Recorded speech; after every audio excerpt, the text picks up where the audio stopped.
So the question is, a person is standing in an elevator in which situation he experiences weight loss.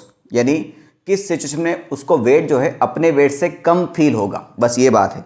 Option दे रखे हैं, when the elevator moves upward with constant acceleration, when the elevator moves downward with constant acceleration, when the elevator moves upward with uniform velocity, when the elevator moves downward with uniform velocity.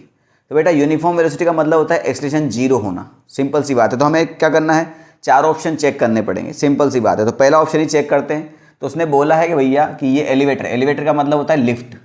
ये हम एक lift मान लेते हैं, ठीक है. इसके अंदर कोई व्यक्ति है, इस व्यक्ति का मास कितना है, m मास है. तो मैं इस ब्लॉक मान लेता हूँ, एक सिंपल एक ब्लॉक मान लेता हूँ, इस पर m मास है, ये व्यक्ति का मास है, ये एलिवेटर के अंदर है. एलिवेटर जो है वो किसी न किसी एक्सेलरेशन से ऊपर जा रहा है, ठीक है. सिंपल सी बात है. तो भैया इसका हम फ्री बॉडी डायग्राम बनाते हैं चुपचाप. अगर मैं इसको एलिवेटर के अंदर रहकर ही या फिर एलिवेटर के बाहर रहकर मैं इसको ऑब्जर्व करता हूँ, बाहर रहता हूँ मतलब इनर्शियल फ्रेम की बात कर रहा हूँ, मेरा एक्सेलरेशन जीरो है. तो मैं अगर ध्यान से देखूंगा तो इसका एक तो फोर्स लगेगा mg नीचे की तरफ, ठीक है. एक लगेगा इसका नॉर्मल फोर्स ऊपर की तरफ. बस यही दो फोर्स लगने वाले.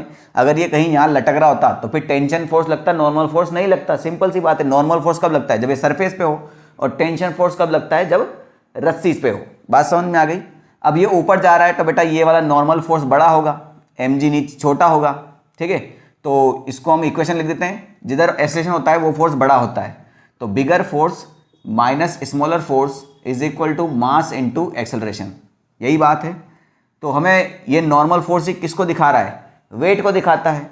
तो normal force is equal to कितना हो जाएगा, ma प्लस mg.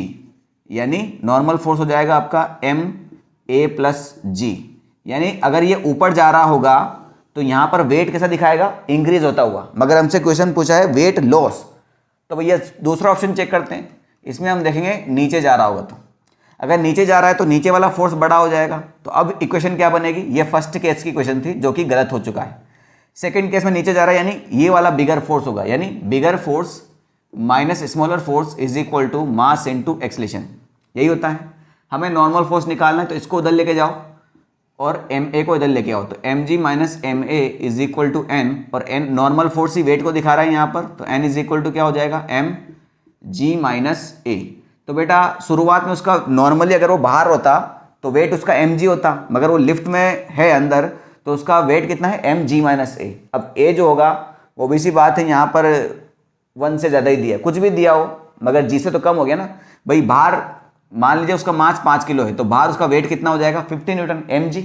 अब a की वैल्यू 0.1 भी हुई तो भी उसका g की वैल्यू क्या हो जाएगा, 9.9 लेना पड़ेगा. तो 5 इंटू 9.9 से मल्टीप्लाई करेंगे तो भी सी बात है ये 50 से कम ही हुआ ना. तो वेट लॉस कब होगा, जब वो किसी न किसी एक्सेलरेशन से नीचे जा रहा होगा.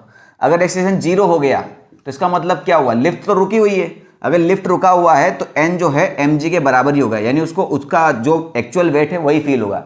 यानी ऑप्शन नंबर सी और डी दोनों ही गलत हैं. तो option number B is the correct answer. जब लिफ्ट जो है नीचे जा रही होगी किसी न किसी एक्सेलरेशन से तो ही उसको क्या होगा, अपना वेट से कम वेट फील होगा. ठीक है.